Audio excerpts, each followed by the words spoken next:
Well, Jimmy, 3 in a row, is 4 definite? No, nothing's definite at this game. You know, we're here to try, the car's good, and it's up to the driver now, I think. Stig, the Quattro last year in Ireland had quite a lot of problems. Are you worried about it on tarmac, or you think it's just going to be very, very fast? No, okay, it shouldn't be any problem now, okay. Last year there was quite unlucky, I think, with drive shafts and even a gearbox or a clutch problem, I think it was. But okay, everything can happen, but okay, I don't think it should happen this year. The circuit has always felt to be very, very fast, and you have a very fast car. This is going to be very much in your favour, I think, Bertie. Yes, I think the car itself has got a proven record. Let's see how I will survive it. Of course, there will be a lot of other good drivers around too, so it's not that easy. Henry Toivonen, welcome back to Ireland. You're again in the Opel Ascona 400, and how are you feeling about the whole thing? Well, it proved last year that it was the quickest car here, so I'm very confident with the car, and I have had a 2-month break, so I'm really waiting for a drive. 3 times winner Jimmy McRae was rightfully #1 on the Rothmans Circuit of Ireland Rally for 1983. The new generation supercars, this is Stig Blomqvist in the Audi 100 Quattro, were in Ireland to beat the old favourites. Former circuit winner Pentti Ricola was giving the Lancia Rally its first outing in Ireland and was also the first time in the car for the Big Fin. McRae's teammate in the Rothmans Opel Rally team was Henry Toivonen, who in 1982 endeared himself to the Irish crowds with his spectacular driving. Per Eklund from Sweden was destined to have a short run in the Group A Toyota Corolla. Russell Brookes, winner in 77 and 78, was confident, and his aggressive style of driving was always interesting. Germany's Harold de Muth had another supercar, the Audi 80 Quattro. While Englishman Terry Cabey, often unlucky on the circuit, drove a Vauxhall Chevette, similar to Brookes' car. Another new car to Ireland was the Ford Escort RS 1600i, driven by Malcolm Wilson. Chris Lord with the Mazda was another looking for Group A honours. The top-seeded Irish driver was Bertie Fisher at 11, but late entry and twice circuit winner Billy Coleman would only complete this, the first special stage. What happened, half a mile from the end of the stage, the main oil pipe going to the oil pump fell off basically, and we lost all oil pressure and cooked the engine. A new innovation on the Rothmans circuit for 1983 was the use of pace notes over the first 10 stages on Good Friday. All these stages were in Northern Ireland. These notes were very much to the liking of the overseas professional drivers who felt that it put them on an equal footing with the Irish competitors.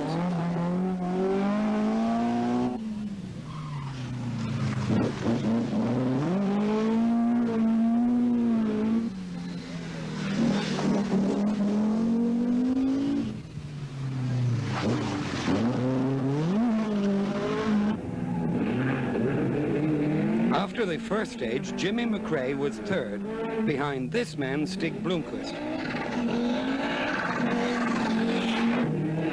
Ricola and the Lancia were fifth, and Henry Toivonen was second. Per Eklund was still leading Group A, while Russell Brookes was up to fourth. Harold de Muth was outside the top 10, but here in the second stage, Terry Cabey was giving notice that he means business.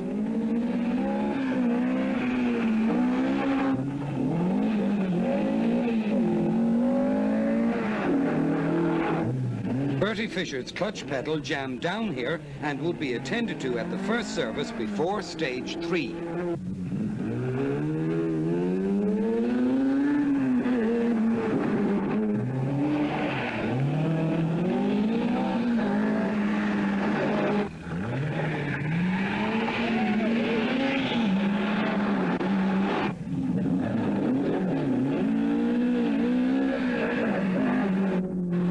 Robin Turvey, team manager. Great work going on here with Henry's car. What's the problem? That's just the gearbox broken.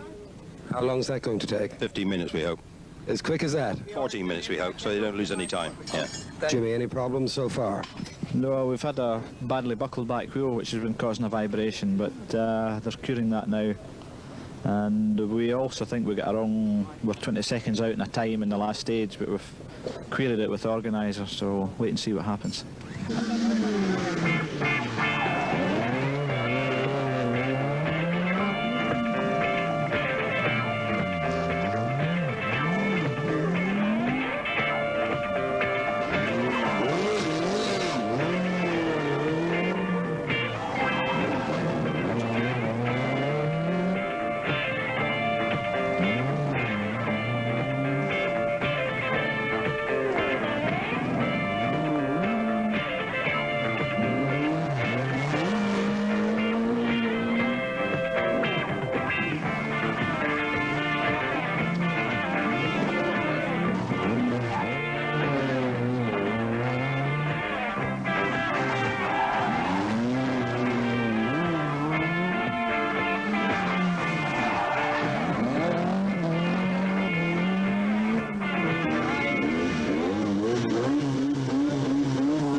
Gearbox problems earlier, Henry. Is it all sorted out now?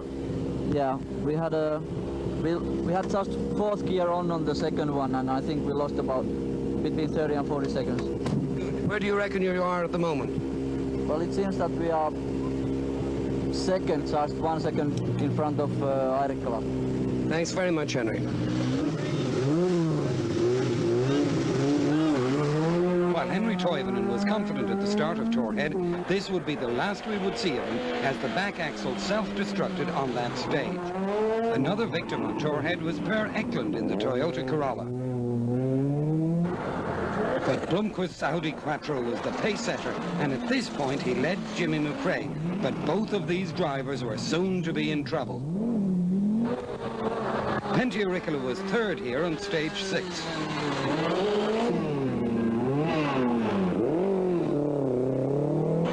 With Russell Brookes in fourth place. It was further up this stage that Jimmy McRae hit a large piece of County Antrim, breaking a wheel and incurring time penalties. He continued the rally temporarily without brakes.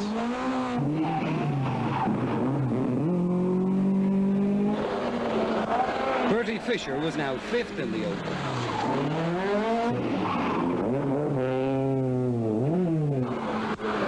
Ronnie McCartney, who won the circuit in 1964, was equal ninth. With Dublin man Brendan Fagan in 8th place and moving up.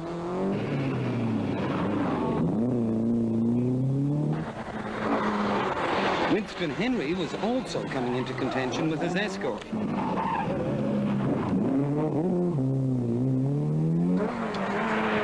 John Weatherly was coming to grips with the experimental Citroën Visa.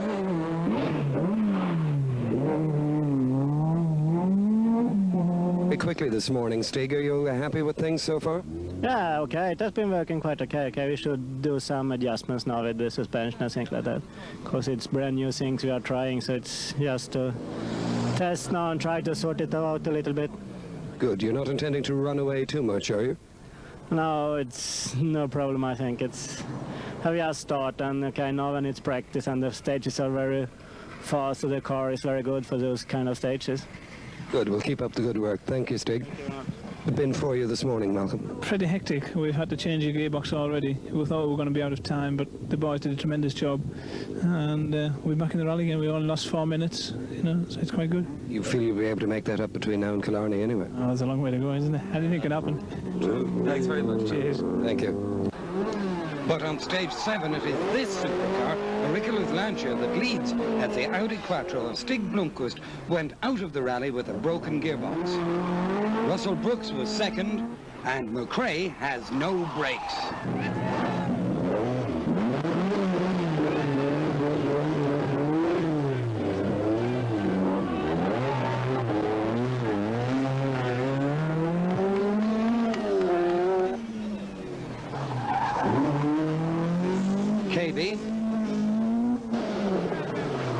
Fisher and Demuth are all tidy at this hairpin, but County Kildare builder Jack Lyons creates his own troubles.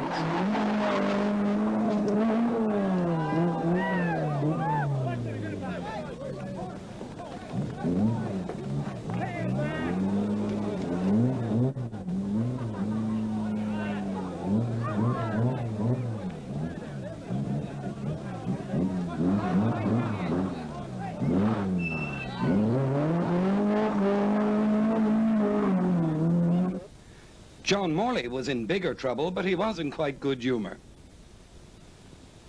Just going far too fast. The navigator lost his place on the pace notes, and just going far too fast. As you can see, we've cleared all the ditch and landed right in the bog, as it were. Just won't move. Ian Cathcart was another retirement. Yeah, we've just had a problem with losing fuel pumps. Things not working. It's a bit disappointing because we were leading Group A and just outside the first 10. It's more than we expected to do the first day. Jimmy, slightly fed up, I think, with the way things have gone today, are you? Well, it hasn't gone like normal, like the last 3 Circuit of Irelands have. You just run away. What is your situation now? How far down are you? I've no idea. We haven't really kept a check. We broke a wheel in one stage and hit the bank, and we lost about 2 minutes in that stage. But we've since then been driving without brakes, and the suspensions have all been out, so we don't really know what position we're in. We've lost some road time as well. We get held up, a couple of traffic jams.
At the end of Friday's 10 stages, Penty Auricola and the Lancia led Russell Brookes by 24 seconds.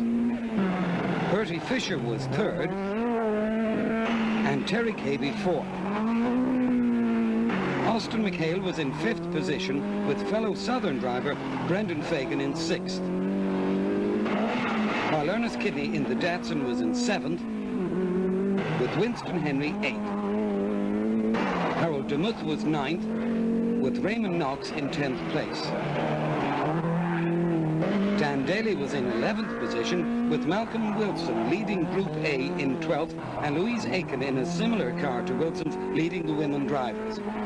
Penty, end of Friday evening. You have a nice lead to take south of the border with you. Are you fairly happy with everything? Yes, I'm very happy because I have taken it very easy, and so it's surprising. You're very pleased, obviously. Yes, I'm very pleased, but also I feel sorry for those people who have retired already. One thing which I'm also very happy is the weather. You know, it has been sunshine. Okay, Penty, we'll see you going well tomorrow. Thank you very much. Thank you. 5, 4, 3, 2, 1, go! Easter Saturday morning, after a 4 a.m. start, with 84 cars left out of 104 starters, the first stages were run in darkness. And from this point on, there would be no pace notes. The drivers would not know what hazard lay around the next bend or over the next brow. And Austin McHale lost his lights.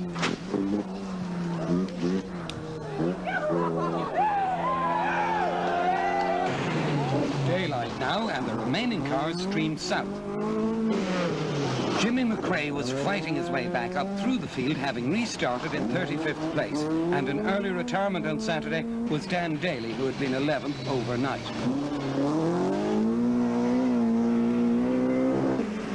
Ernest Kidney was having a great rally in 7th place. Winston Henry, Harold Demuth, and the Knox brothers were 8th, 9th, and 10th, followed by Wilson.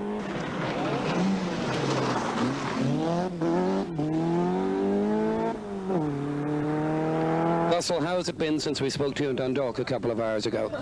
Very good. We picked up a little bit of time during the night, and then we lost a bit on the last stage. It was very muddy, and I think the Lancier's got the traction with its engine over the driving wheels. But very pleased the way things are going at the moment. Good. So, do you think you'll be leading in Killarney? Oh, time will tell, time will tell. There's a lot of rally left. When we get to Killarney, we're only one third of the way through the rally. Okay, thanks, Russell, very much.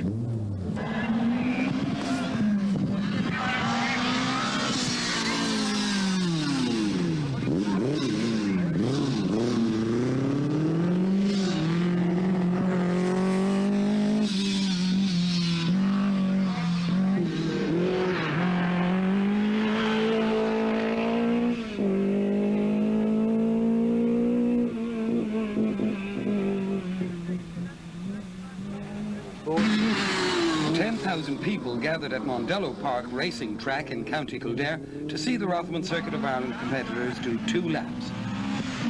Penty Ricola in the Evening Herald Lancashire was leading by 32 seconds from this man, Russell Brookes.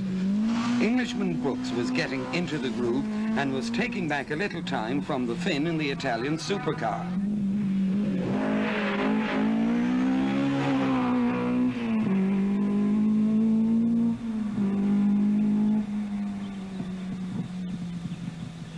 Good. How tight were you, Bob, that time?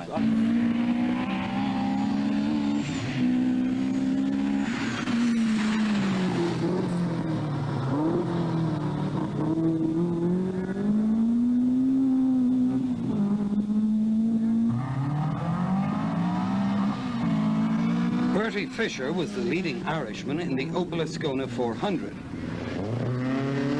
He was only 21 seconds ahead of Terry Cavy's Vauxhall. Keep on, Joey, keep on.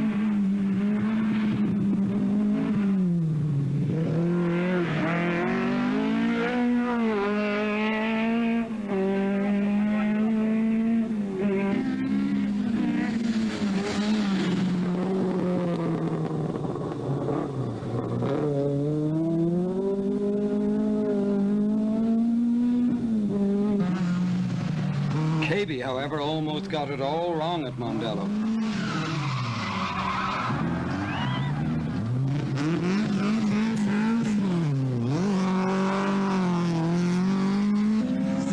While Austin McHale, who was only 2 miles from his home, did get it all wrong, to the delight of the big crowd. Jesus Christ.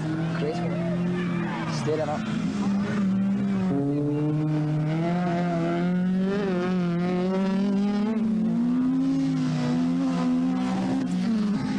Winston Henry was also overeager.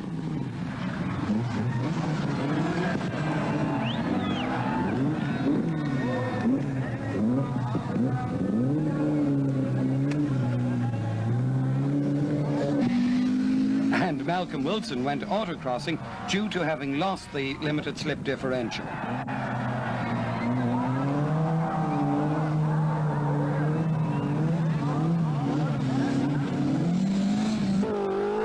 On the long run through the Midlands, through counties Tipperary and Cork to Killarney, it was Penty from Russell Brookes, Bertie Fisher, Terry Cavey, and Jimmy McRae was running up front for safety reasons, although well down the leaderboard. McHale was going well, but Fagan had signs of damage, with Ernest Kidney and Winston Henry both putting on great drives. Harold Demuth was settling down to Irish rallying, and Raymond Knox was enjoying his new little Sunbeam tow. Further down the country, Bertie Fisher, Terry Cavey, and and Jimmy McRae kept up the pressure, but Penty Ricola was well back, and Brendan Fagan had more damage and an injured hand. Ricola slid off the road on stage 18. He lost nearly 7 minutes before he could continue.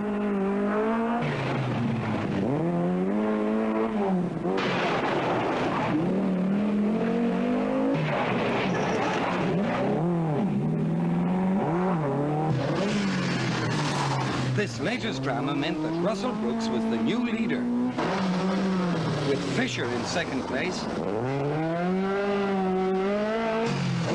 and Cabey third. But Ricola was storming back, and Jimmy McRae lets the Lancia through, the Opel cruising to service with back axle trouble. Austin McHale's car was preparing to retire, while Fagan was in severe pain.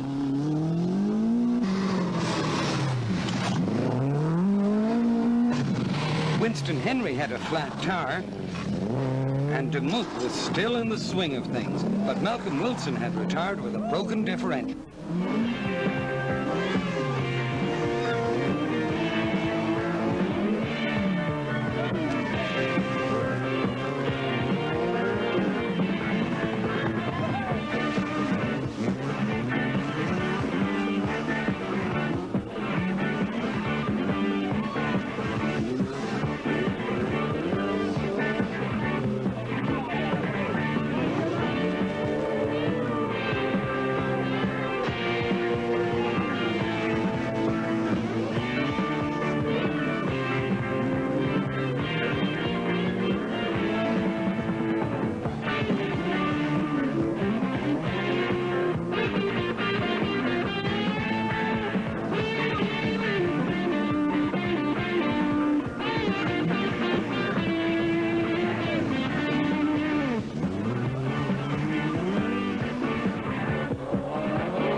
Top 10 after Easter Saturday were Russell Brookes in the lead, second place Bertie Fisher,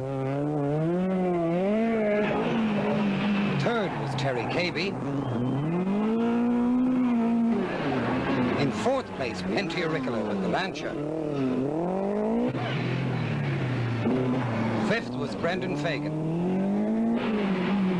sixth Ernest Kidney, seventh was Harold DeMuth from Germany, then Winston Henry, followed by the Knox brothers and John Weatherly in the Citroen. Ernest Kidney, I suppose it would be unfair to say you were one of the surprises, but you've been doing very, very well. What is the story of this car? The car is prepared by Andy Dawson. It is in fact the car which Tony Pond used in the World Championship rallies last year. It's a Group 4 car, develops about 220 brake horsepower, handles very, very well, and I'm certainly very pleased with it. How's the Kerry ice cream? Tastes very good, particularly after a day's rallying. It's been hard work, hasn't it? Yes, yeah. It actually seems a little bit easier than the average run down to Killarney, but I suspect the rest of the rally is going to be much harder than normal. How do you feel now? You're pretty confident, are you? Oh, come on, we're only a third of the way into the rally at the moment. Yes, but you've got the Sunday run tomorrow, and that's very much your story, isn't it? Well, I'll put it this way around. I'd rather be 2 minutes ahead of Bertie than 2 minutes behind him. Fair comment. Sleep well. I think you need your rest. Thank you. Thanks, Russell. Bertie, this must be one of your best performances ever in the circuit, is it? Yes, it is indeed, Robin. I've never been as high up as this before. It's really going very well today now. You know, the car's been very good. We've got all the little problems sorted out, and I'm learning how to drive it again, so we're quite pleased. With Russell being the expert on the Sunday run, which he's been for the past several years, what is your policy? Just to hold him through to Monday? Well, my policy would be to try and keep Terry Kibbe at bay tomorrow. And that might be just as much as I'll be able to do, you know. Okay, you're looking forward to your rest, I'm sure, tonight. I am indeed. Well, have a good rest. Okay, thanks very much, Bertie. Being third in Killarney is a very nice one. What is your thought now? Are you out to chase Bertie, or what is your policy? Well, we've been chasing Bertie all day. We've not really been making much impression on him. He's been going fairly quick this afternoon, so I don't know. We should see what happens tomorrow. There's still quite a way to go yet, so... It'll all be down to tomorrow then. Thanks very much, Terry, and have a good rest. Okay, thanks. After a well-needed night's rest, the Easter Sunday run through Kerry got underway at 7 a.m. There were now 68 survivors, and Russell Brookes' Chevette was leading Bertie Fisher by 2 minutes and 8 seconds.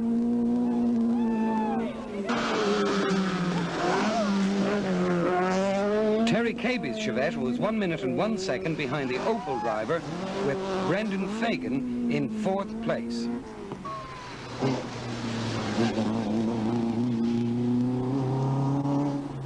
Here on Moll's Gap, Ernest Kidney came through 5th position, which meant that Auricola was in trouble again. Demuth was next in the Audi, with Winston Henry following. Auricola lost time early on this stage when he changed a wheel and dropped back to 8th. Ronnie McCartney was a good 11th, but Jimmy McRae was now 12th and quickest of all over Moll's Gap. The Knox brothers started the stage in 9th place but dropped time on the gap due to a wheel change. Kilmacalogue and Russell Brookes gets down to the business of setting the fastest time for the Sunday run, with Fisher 2nd and an unwell Terry Kibbe 3rd.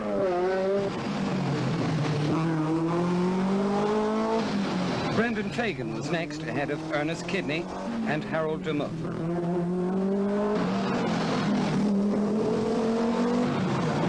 Winston Henry next, with Auricola following, and that man McRae is 10th overall. Then Ronnie McCartney, but Raymond Knox is not sure which way to go, and Louise Aiken is even more confused.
Winston, very good overnight, and you're in 7th now, but I think you had a little problem this morning, did you? That's right, indeed. We had a damage to the front strut on the 2nd stage, was it? We've been carrying on since that, so hope to get it repaired at this service now. Jimmy, a very quick run over Moll's Gap this morning. I think you enjoyed it, did you, at last? Something to enjoy. Yes, well, touch wood, up to now everything's going all right today, which has been a change, you know, because the rally up to this morning was a total disaster. Louise, going very well now, and just outside the top 10. And quite a battle in the Group A class, isn't there? Yeah, there is. Unfortunately, we've lost a few this morning. We're ahead of Chris Lord by about a minute, but we had a puncture this morning and lost 3 minutes. The second in our class, he went off on that bad stage, a 12-mile stage, but everything is coming together now. So keep up the good work then. Thanks. Martin, very quickly, you have problems. Our alternator's gone and we have to change it into the big job. You know, 17 minutes is a bit tight to change it, but we should manage it, all right? And you're doing well in your class? Second, yeah. While Russell Brookes and Bertie Fisher scrapped in first and second places, Terry Cavey struggled in third. He was feeling unwell and was afraid that he might make a mistake. Brendan Fagan was fourth. Ernest Kidney in fifth position. And Harold DeMuth in sixth. Winston Henry was seventh, but here comes McRae, now ahead of Auricola and his supercar.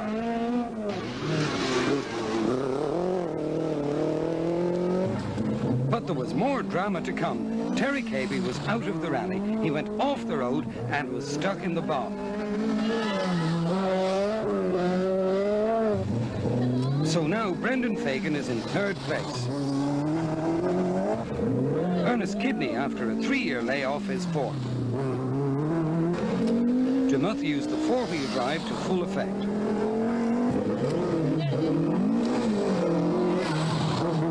Henry, McRae, and Auricola. Ronnie McCartney slightly astray.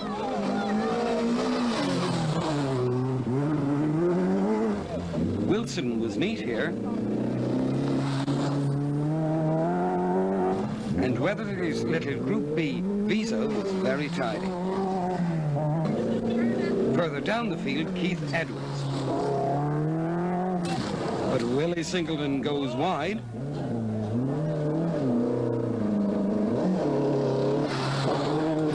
As does Jack Lyons.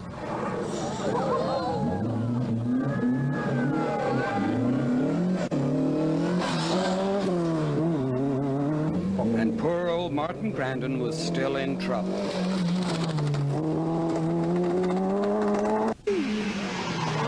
Brookes is over 3 minutes ahead of Fisher. But how about new third-place man Brendan Fagan? I broke a bone in my left wrist. It's a scaphoid bone, I think, so my wrist should be in plaster, but I convinced him to leave it alone. Well, it must be very painful. It's quite painful, yeah. I'm driving most of the stages with one hand. I'm just changing gear with my left hand.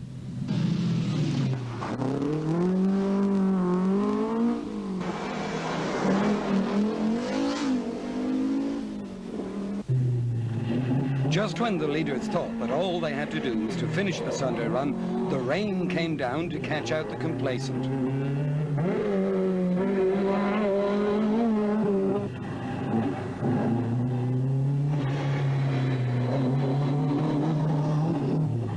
Jimmy McRae was now sixth, and speculation was rife as to his final position at the finish on Tuesday.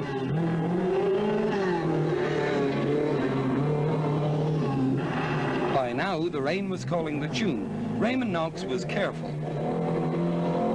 John Weatherly nearly lost it.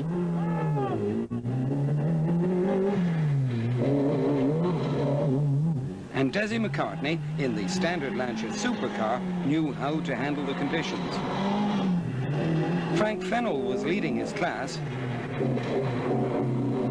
and the other sunbeam of Trevor Fleming was going well. But Trevor Lusty's escort didn't want to turn the corner. John Moynihan, Marie Maloney, Bruce Kelso, and Ian Harrison's Astra ignored Lusty, but fortunately the spectators were willing to help.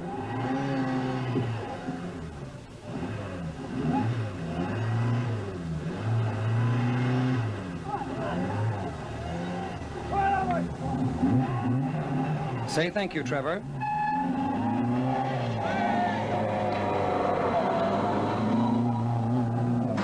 The last stage on Sunday was Carroll Lake, and Russell Brookes was leading by 3 minutes and 27 seconds from Bertie Fisher. Brendan Fagan was over 4 minutes behind Bertie. Harold Demuth was 4th, and Ernest Kidney 5th. Jimmy McRae was a sensational 6th from 35th the previous morning, with the Ricola 7th. Trevor Knox was 8th. Sadly, Winston Henry crashed out of the rally on this stage. So Ronnie McCartney was 9th, and John Weatherly Citron 10th.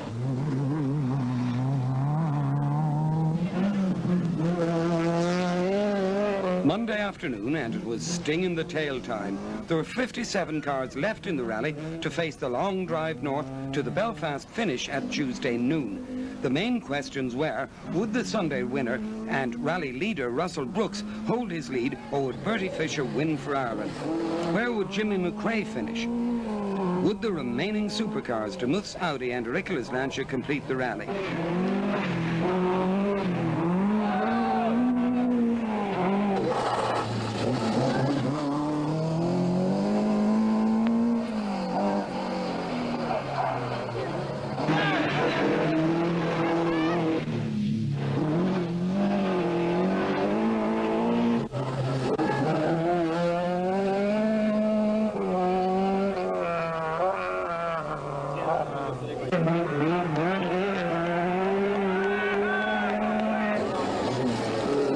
Ricola, however, was certainly having a go.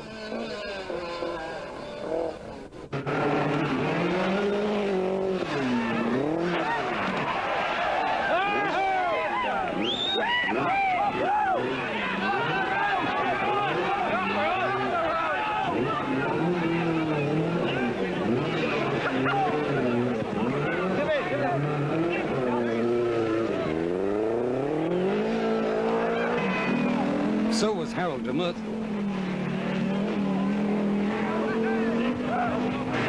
And Ronnie McCartney.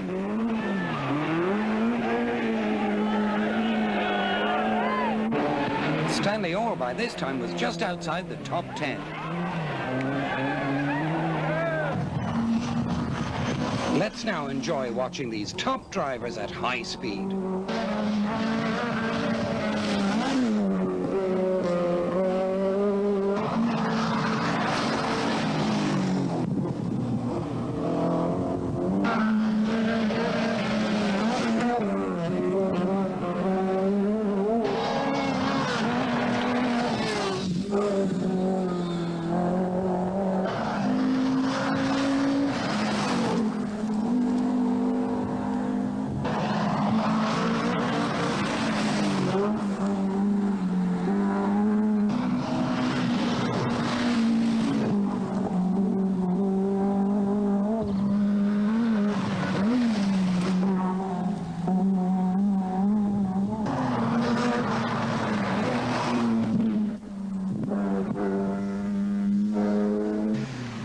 There would be very little chance of relaxation on Monday.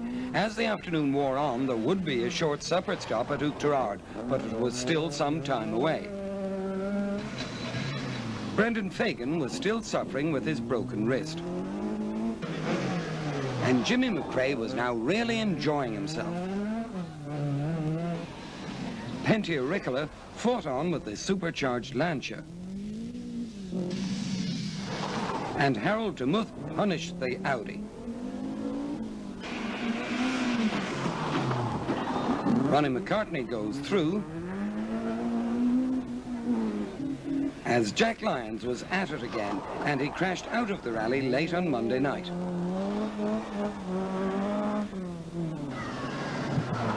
Karen Humphreys was well in contention despite this mistake.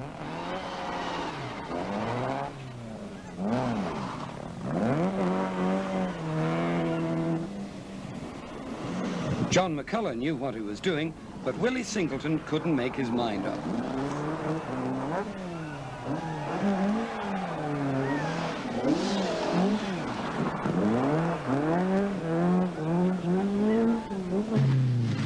way to the supper stop, Brookes led the rally by 3 minutes and 33 seconds from Fisher.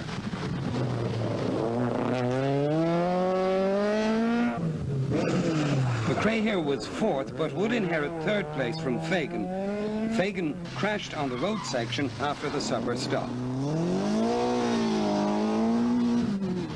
Penty was fifth, with Kidney in sixth place.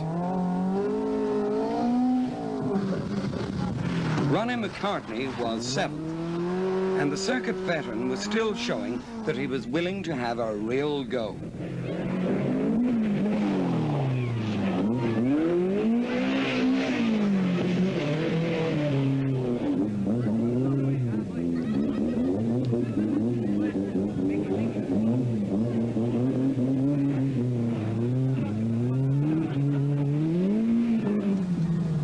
John Weatherly was 8, but sadly not for long.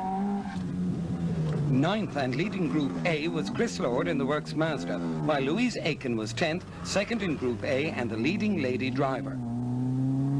The last stage before the supper halt was cancelled due to 2 accidents, the Knox Brothers Sunbeam and Demuth's 4th-placed Audi. So you keep saying to me the rally's not over, but with 3 stages to go, you must at least be feeling slightly elated. Yes, very much so, but very nervous. I want to get those 3 stages over and done with now. It's quite a long time to Belfast, of course, because we go across the border and we've got a breakfast halt at Enniskillen.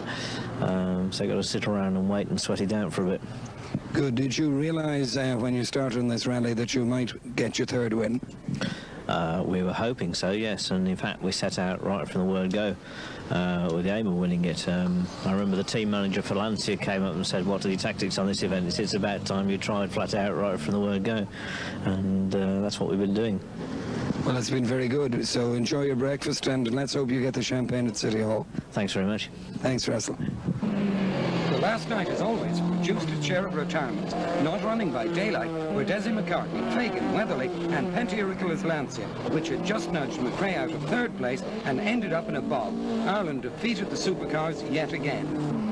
And so, the run down to the finish. Frank Fennell was 10th, won his class and the Castlereagh Trophy for Best Finisher from the Republic of Ireland. Stanley Orr was 9th, and Keith Edwards Talbot in 8th position. Louise Aiken was 7th, and the Group A winner Chris Lord was 6th overall. Ronnie McCartney was 5th, and Ernest Kidney came into 4th place. Jimmy McRae had the drive of the rally into 3rd place. County Fermanagh's Bertie Fisher was 2nd, and Russell Brookes drove on to victory, leading home the 41 finishers.